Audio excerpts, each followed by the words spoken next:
This is the 5-piece set of Jeremy's razors. This comes with one handle and then 4 razors. Just going to open it up and show you what's inside right here. I am a repeat buyer of this company. I've been using the razors for a while. I'm just buying the second handle here, and I just want to get the 4 extra razors. So you just see what's inside here. This is what it looks like, really great packaging. So if you're buying this for a gift for somebody, this is what it looks like here on the outside. They did a really nice job of packaging this up here. You see, you open it up right here, and this is what's inside. So you got the 4 blades right here, and then you got the handle. This handle is just really nicely made. It's very heavy duty. You could feel it's got some really nice weight to it.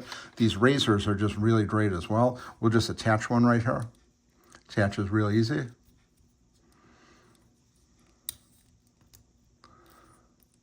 There we go.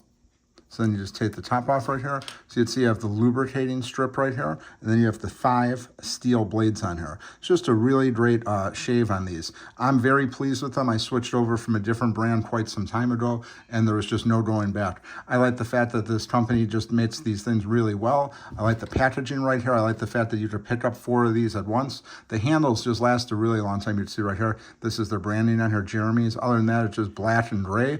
And again, just made really well. You could just feel the nice weight to it. So definitely want to check these out if you're looking for some new razors. It's Jeremy's Razors, Precision 5-piece set here. Highly recommend this.